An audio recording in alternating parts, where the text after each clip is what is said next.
मुकेश साहनी का बड़ा अभी तक चर्चा थी, 2-4 दिन पहले तक तमाम लोग नाराज हैं, पशुपतिनाथ पारस नाराज हैं, उपेंद्र कुशवाहा की नाराजगी की बात हो रही है। मुकेश साहनी कहाँ गायब हैं, वो क्या कर रहे हैं? क्योंकि उनका तो कहीं गठबंधन में नामो निशान नहीं है।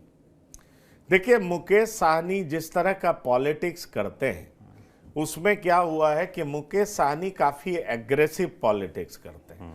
एग्रेसिव पॉलिटिक्स में आप कई बार विनर होते हैं और कई बार आप भयानक लूजर होते हैं। जी।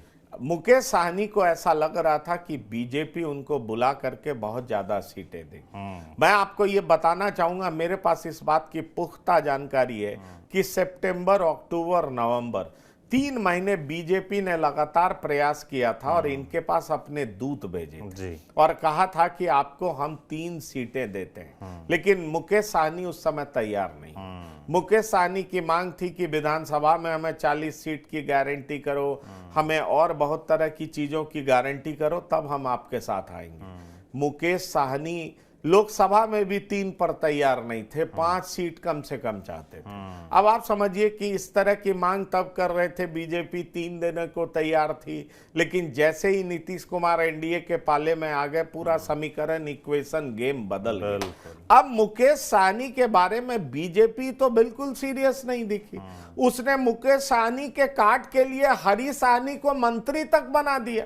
अब आप ये समझिए, और आरजेडी को भी आप देखें तो आरजेडी भी ये मानती है कि साहनी समाज, निषाद समाज का दरअसल नेचुरल इंक्लिनेशन बीजेपी के तरफ होता है। अगर हम मुकेश साहनी को ले भी लेंगे तो उनको 1-2 सीट हम देंगे तो वहां पर हमारे वोटर तो ट्रांसफर हो जाएंगे, लेकिन उनके वोटर को हम अन्य सीटों पर ट्रांसफर करना चाहेंगे तो वो हमारे साथ नहीं आएंगे, क्योंकि साहनी और यादवों का अच्छा इक्वेशन हो नहीं सकता।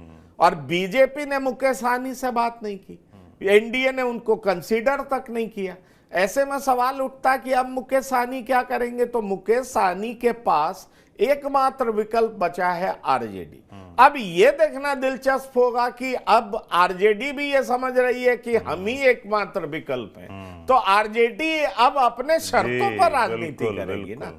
कोई इनके पास बार्गेन करने की क्षमता तो रह नहीं गई है। ये तो कहेंगे नहीं कि मेरे पास एनडीए का भी ऑफर है और वहां जाने के लिए हम तैयार बैठे हुए, इस तरह की कुछ की तो बात है नहीं। इसलिए मैंने आपसे कहा कि अब इनको राजनीति आरजेडी के टर्म्स एंड कंडीशन पे ही करनी पड़ेगी, और ये बड़ी मजबूरी होगी मुकेश साहनी के लिए। इसलिए अब वो क्या करेंगे ये देखना दिलचस्प होगा, क्योंकि औपचारिक ऐलान होना तो बाकी है, पर मुकेश साहनी के पास भी अब लिमिटेड ऑप्शन है। वो महागठबंधन में जा सकते हैं और महागठबंधन शायद उनको 1 सीट दे सकती है।